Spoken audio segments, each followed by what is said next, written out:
Hey Alex, I was just curious from your last start, when you look back on it, was there anything in particular that was maybe either lead into the walks or maybe your just kind of your mind takeaways from your last start after watching it back or assessing it?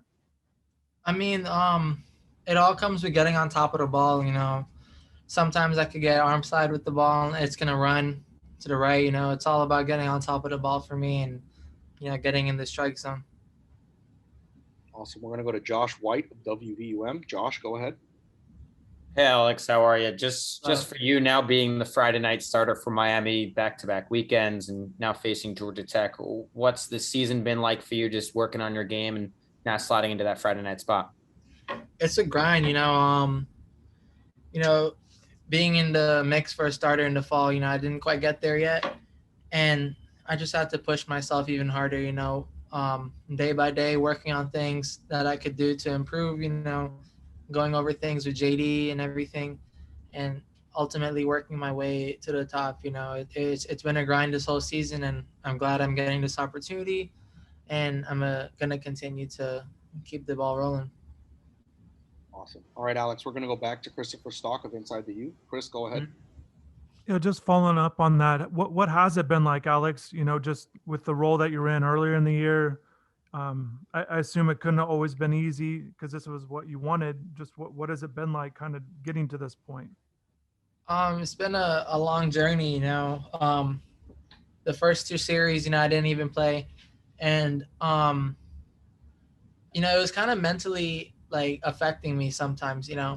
Like not playing for two whole series, and at the end of the day, I had to make the best of my opportunities. I had some ups and downs this season, but I can't let it affect me that much, and I just have to keep going through everything and um, keeping my mentality straight, and just continue to keep pitching the web and pitching and continue to help the team win. Also, I was curious. You threw 87 pitches last outing. I was just curious what that buildup was like to get to that point, but also how did you feel afterwards throwing that many? I assume you feel good to throw quite a bit. Yeah, no, yeah, I feel good. My arm's conditioned. I'm conditioned well, and I've been wanting this moment for a while, and I've been preparing myself for this.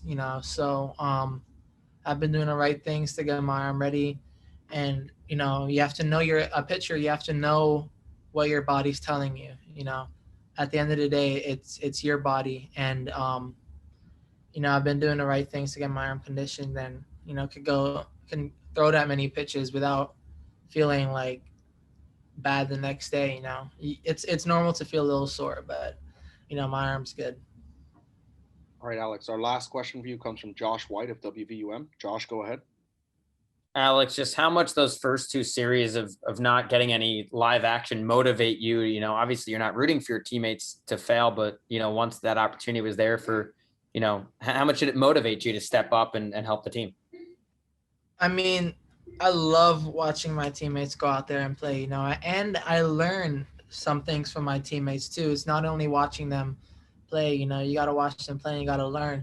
And, early in the season, everyone's going to make mistakes sometimes. You got to pick up on things, you got to pick your teammates up.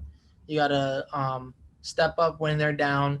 Everyone has those days. And at the end of the day, this is a team, you know, everybody's going to get the opportunity, and the opportunity I get, I'm just going to help the team win.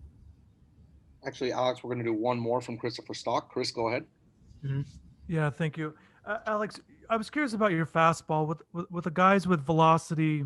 Has there been an adjustment to learn how to use your fastball at this level, and that with a high velocity still use it? I'm just kind of curious about maybe your thoughts on your fastball and your effectiveness and how to use it to your advantage. I mean, this day and age for baseball, everyone decides to throw insanely hard nowadays. And with that coming, hitters are gonna adjust. Hitters are gonna adjust to speeds. A 95-mile-per-hour fastball is cake for like D1 hitters. Especially in the ACC. And with my fastball, it has a little run to it. So it's more of not focusing on strikeouts, is more focusing on getting outs any way I can with the fastball. If it's a strikeout, if it's a ground ball, if it's strategically throwing inside, I mean, there's so many ways to use a fastball. It's just not a straight pitch. You force ground balls, you force flyouts, and strikeouts. It doesn't depend on the velocity with me, to be honest with you. Even though I throw hard, it's a plus. But at the end of the day, you got to locate your pitches. And everyone has a fastball. But you just got to locate your pitches. That's what I've been doing.